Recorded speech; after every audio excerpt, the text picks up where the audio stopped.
Dan itu yang dilakukan Nabi Musa dengan Nabi Harun ketika berdakwah yang Allah sebutin di surat Toha. Nabi Musa mau berdakwah kepada Fir'aun, minta teman supaya bisa mengingat Allah ketika lagi dalam keadaan marah. Soalnya Musa tahu, Musa itu orangnya marah. Kalau udah marah ngeri.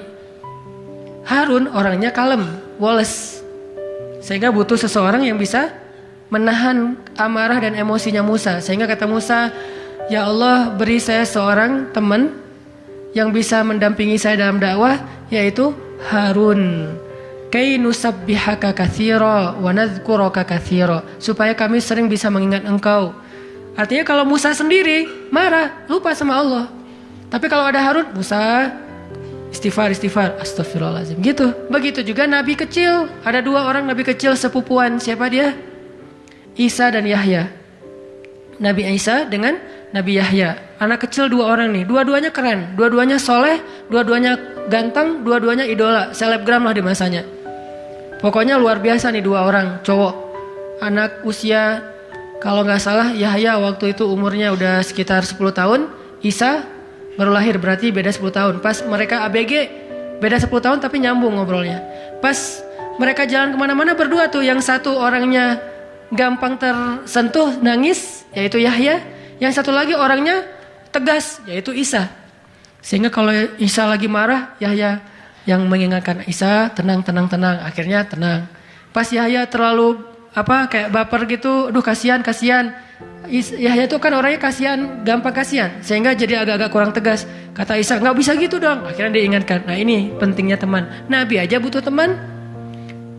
Kalau kita mau kepo dikit nih, kenapa sih Rasulullah memilih Abu Bakar untuk nemenin hijrah?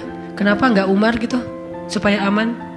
Hijrah bareng Umar, siapa yang berani ngejar coba? Umar berdiri depan Ka'bah. Ya ayuhan nas, ya ma'syara Quraisy, wahai manusia, wahai orang Quraisy, fa'lamu anni muhajir. Ketahuilah saya pengen hijrah, kata Umar.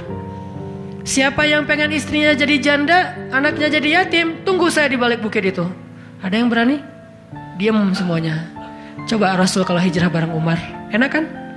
Wahai orang-orang Quraisy, wahai manusia, saya sama Rasul nih mau hijrah.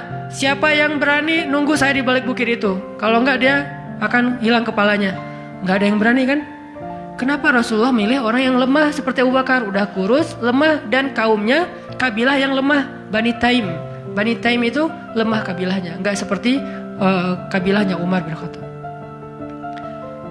Kenapa bukan Umar? Kenapa bukan Hamzah? Hamzah itu pemanahnya para sahabat, pemanahnya orang-orang Mekah. Dan juga gak ada yang berani sama Hamzah. Hamzah mukul Abu Jahal di depan orang banyak, gak ada yang berani balas.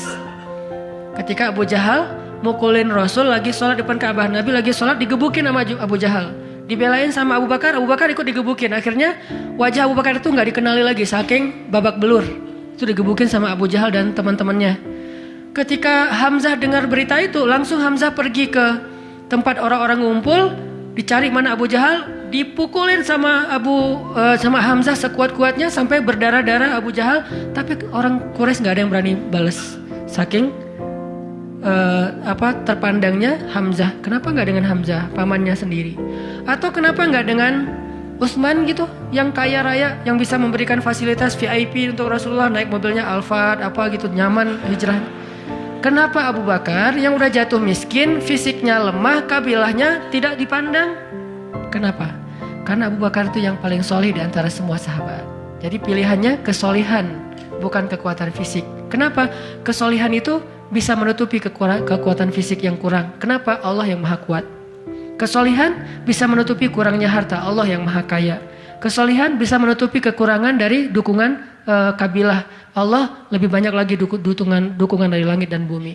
Yang dicari oleh Rasulullah itu adalah teman yang soleh. Ya Abu Bakar, temani saya hijrah. Siap ya Rasulullah.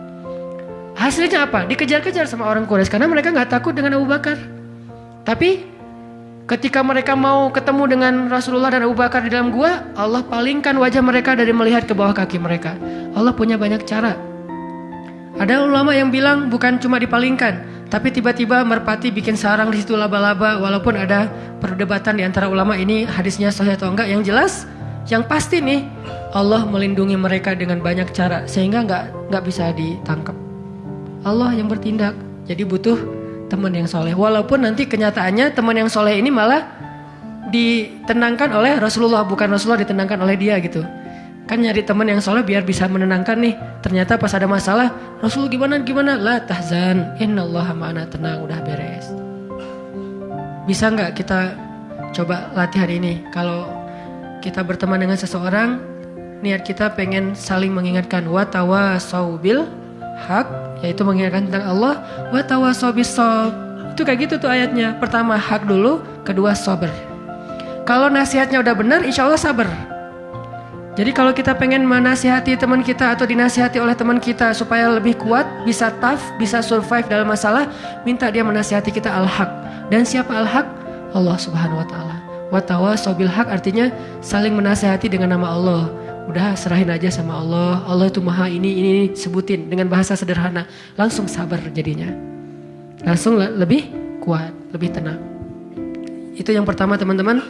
Kita sering berteman dengan orang yang insya Allah dia yakin sama Allah lebih kuat daripada kita, imannya lebih mantap daripada kita. Yang kedua, gimana caranya biar kalau kita menyebut nama Allah, kalau kita sholat, kalau kita berzikir itu jadi lebih tenang gitu, lebih happy. Karena sebetulnya orang mukmin itu bahagianya itu ada di dalam hati. Kalau bahasa Ibnu Taimiyah, surgaku itu di sini. Surga orang mukmin itu di hati.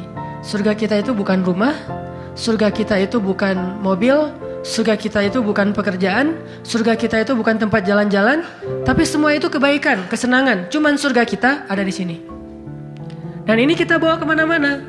Jadi nggak susah menemukan surga teh. Aduh, bete nih kenapa nggak bisa jalan?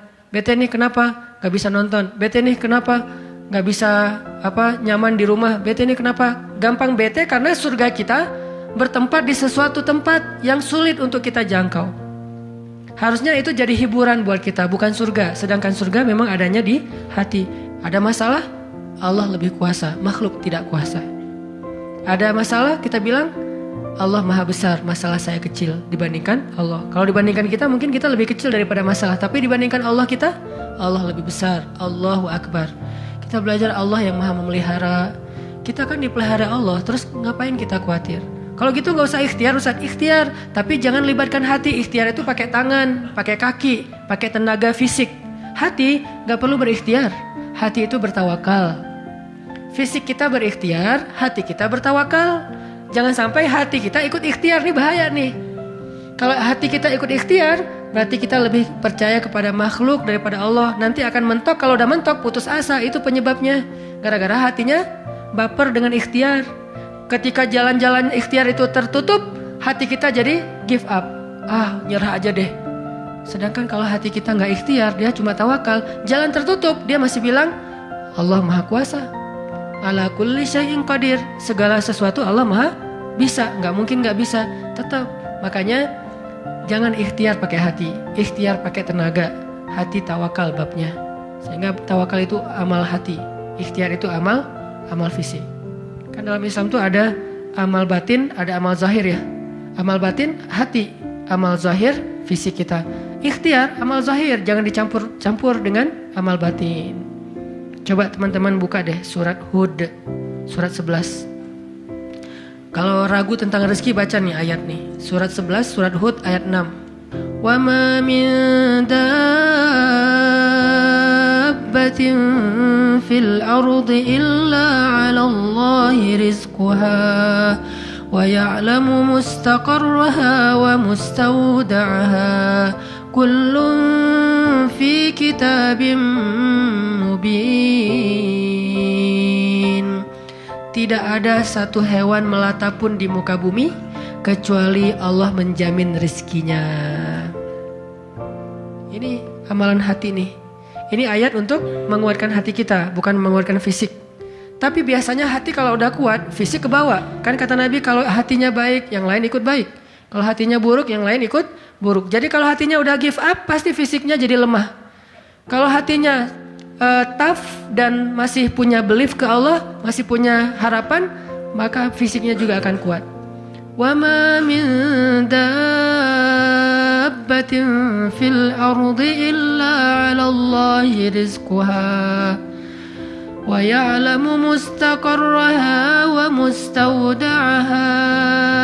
Allah tahu di mana rezeki kita disimpan. Allah tahu kemana kita akan membelanjakan rezeki itu. Semuanya tertulis di dalam kitab yang jelas. Allah yang